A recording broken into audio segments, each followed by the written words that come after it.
TSForge cracks Microsoft's activation, offering a permanent DRM bypass for Windows and Office. A ransomware attack proves to be the final blow for a Canadian retail chain. France's Tokamook sets a new fusion record. And Grok 3, Elon Musk's latest AI, is showing some great results and confusing pricing. Most of the time, I leave the stories on cybersecurity to our sister show, Cybersecurity Today. But there's a couple of stories I think everyone who has an interest in IT should be talking about. There's a new tool called TSForge which has emerged claiming to permanently activate Microsoft Windows and Office software by bypassing the digital rights management or DRM for this software. This development could challenge Microsoft's control over software licensing and affect how millions use these products. TSForge cleverly integrates into the Microsoft activation scripts developed by the hacking group Massgrave.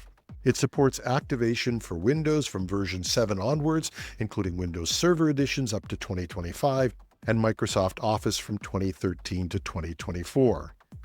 Unlike previous methods that needed periodic reactivation, TSForge manipulates core files to ensure long-term activation without needing online validation.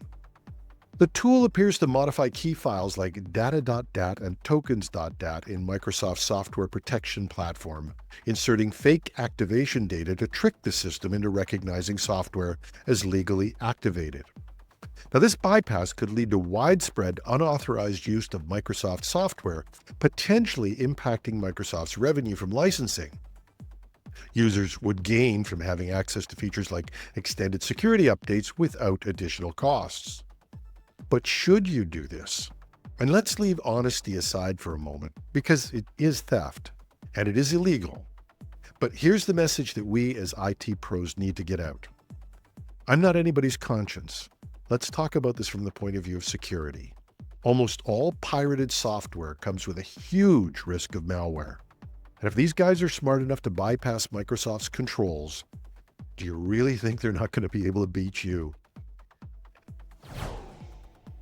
A ransomware attack in 2021 was the tipping point for Comarch Holdings, a Canadian retail group, and it led to its insolvency. The cybersecurity breach was not the sole cause. The company, like many other businesses, was still recovering from the economic pressures from the COVID-19 pandemic. But it was enough to push the company over the line, forcing it to close all of its stores. Comarch Holdings could not withstand the financial hit from this ransomware attack. It crippled its operations and led to a reported loss of $8.2 million. The attack came in the lead-up to the all-important Christmas season, and it froze the company's systems so that they missed the window for their most profitable sales. Now, many businesses have these few times of the year that are make or break. So while they might be able to tolerate some interruptions, when these ransomware attacks or other interruptions happen at a critical time, they can have an enormous impact. And cyber criminals know this. So in this case, the system failure not only disrupted sales, it also eroded consumer trust, accelerating the shift to other competitors who were not affected in the same manner. Court documents reveal the severity of the situation, with the CEO noting, "The ransomware incident compounded our existing challenges, rendering our recovery efforts untenable. The cyber attack delayed critical business functions, including inventory management and online sales, at a time when they were most needed." The incident underscores the fragility of retail and other businesses that are reliant on physical stores and online presence, and their vulnerability to cybersecurity threats. So for those of you in the audience who are working in IT and find that your management group may not appreciate the business case for cybersecurity, this might help start a productive conversation.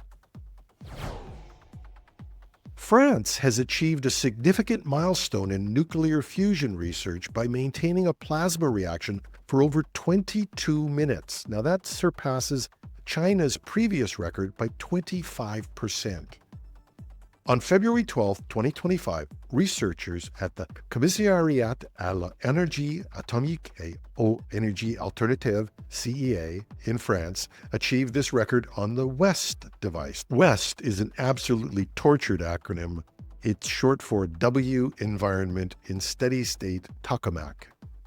The achievement involved maintaining a hydrogen plasma at temperatures around 50 million degrees Celsius for 1,337 seconds, showcasing improved plasma stability and the control necessary for future reactors.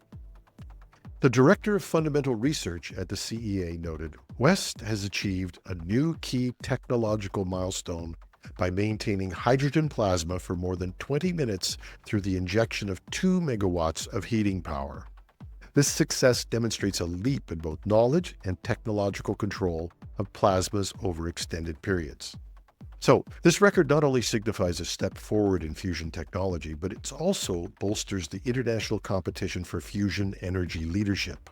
And while EAST, which is another acronym I'm sure, in China held the previous record, West's achievement underlines the aggressive pace of fusion research in France, potentially accelerating the timeline for practical fusion energy.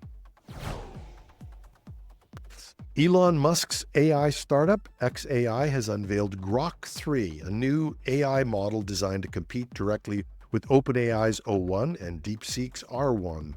Grok 3 is like OpenAI's O1 model and DeepSeek's R1, a reasoning model. These are designed to tackle complex problems through explicit logical reasoning. Unlike traditional generalist large language models that generate quick responses based on patterns, reasoning models break down intricate tasks into smaller, manageable steps and work through a structured thought process. And this has led to some major breakthroughs in terms of accuracy and quality of answers, and some claim even allowing the models to learn. Grok 3 distinguishes itself by offering both generalist and reasoning capabilities, and where OpenAI requires you know which model is best, Grok allows users to toggle between standard conversational responses and think mode for complex problem solving. And Elon Musk is claiming that Grok 3 is at least 10 times better than the previous Grok 2, which wasn't a bad model, actually. And the unveiling they had trotted out a set of model evaluations to prove this new model was indeed superior to Grok 2 and others. In fairness, some of these were blind tests where the subjects didn't know what model they were evaluating. But there are other evaluations that show that Grok 3 is about on par with other models, and not truly an extraordinary difference. But let's just accept that Musk is right, and this is a big leap from Grok 2 and a big leap in terms of other competitors. How do they do it?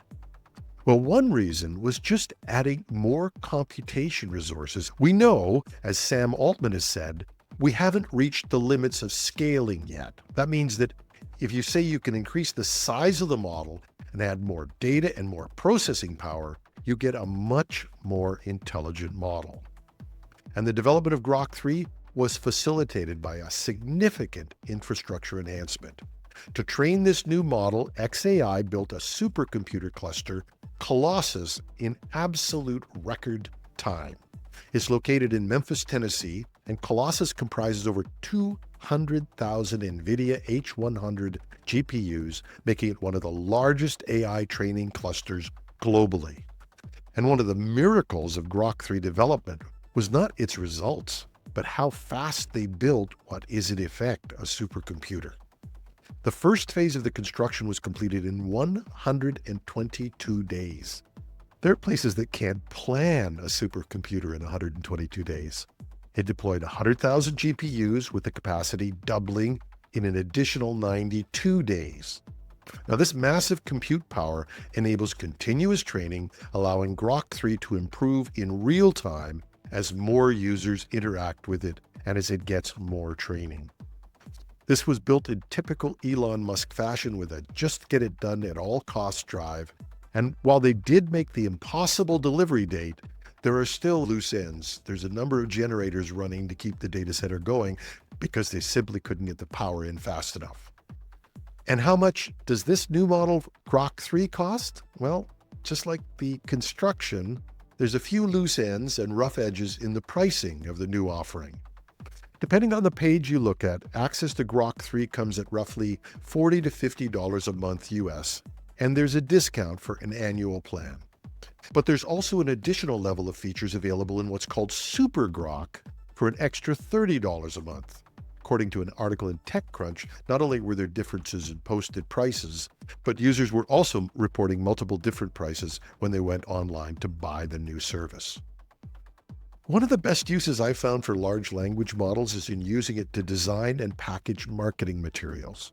AI can write, at least in my estimation, as well as any of the marketing writers I've worked with. So given the crazy naming and the confusing pricing models, you would think that one place these AI companies might use their own software is in clarifying their product descriptions and prices. The last time I saw anything this confusing, it was a cell phone plan.